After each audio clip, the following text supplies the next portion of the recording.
भूमाफिया के काले धन पर प्रदेश की सबसे बड़ी कार्रवाई। आदतन अपराधी जामशेद खान के करोड़ों की बेनामी संपत्ति फ्रीज। राजस्थान में अवैध संपत्ति और संगठित अपराध के खिलाफ प्रतापगढ़ में अब तक की सबसे बड़ी कार्रवाई को अंजाम दिया गया है। पुलिस और आयकर विभाग ने भूमाफिया जामशेद खान की 15 करोड़ रुपए की बेनामी संपत्ति फ्रीज कर दी है। ये राजस्थान का पहला मामला है जिसमें बेनामी संपत्ति निषेध अधिनियम 1988 की धारा 24 के तहत किसी अपराधी की संपत्ति को जब्त किया गया है। जामशेद खान लंबे समय से जमीनों पर अवैध कब्जे, फिरौती और जबरन वसूली जैसे अपराधों में लिप्त था। उसने अपने काले धन को छुपाने के लिए अपनी संपत्तियां रिश्तेदार और परिचितों के नाम पर खरीदी। जांच में खुलासा हुआ कि प्रतापगढ़ जिले के बनगवास गांव के 4 बड़े कृषि भूखंड भी इसी तरीके से खरीदे गए थे। हालांकि दस्तावेजों की गहन जांच के बाद ये स्पष्ट हो गया कि इन सभी संपत्तियों का असली मालिक जामशेद खान ही था।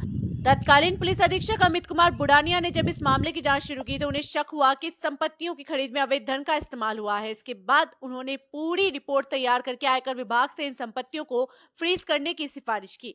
आयकर विभाग और पुलिस की संयुक्त कार्रवाई के तहत राजस्व विभाग, तहसीलदार, उप पंजीयक को निर्देश दिए गए और इन संपत्तियों पर अब कोई भी कानूनी हस्तांतरण, बिक्री या लेन देन नहीं हो सकेगा। इस कार्रवाई के बाद जिले में अन्य भूमाफियाओं में हड़कंप मच गया है। पुलिस और आयकर विभाग अब इन अन्य अपराधियों की अवैध संपत्तियों की जांच कर रही है।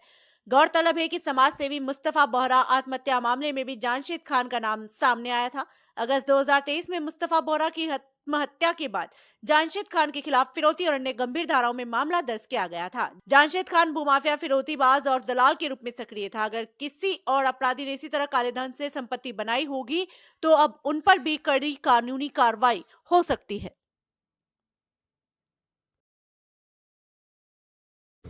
प्रतापगढ़ में मुस्तफा बोहरा करके एक शहर का साझेदार व्यक्ति था जिसको कुछ भूमाफियाओं ने परेशान करके उनसे खाली कागजों में साइन करवा लिए, उससे रजिस्ट्री करवा ली।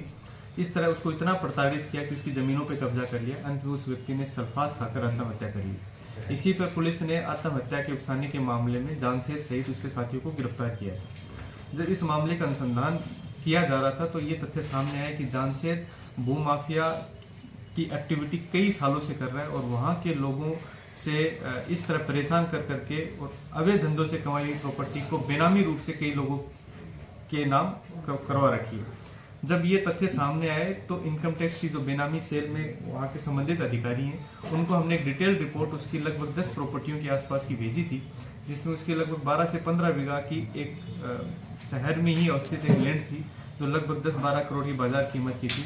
उसको अभी इनकम टैक्स ने उस इस्तेकासे पर विचार करते हुए उस प्रॉपर्टी के अटैचमेंट्स के ऑर्डर निकाले हैं। तो किसी भी मामले में इस तरह अवैध स्रोतों से संपत्ति को खरीदना और उसके बाद में दूसरे लोगों के नाम कराना, ये बेनामी प्रोहिबिशन एक्ट है, उसका उल्लंघन है और उसके तहत विधि संगत कार्रवाई पुलिस कर सकती है।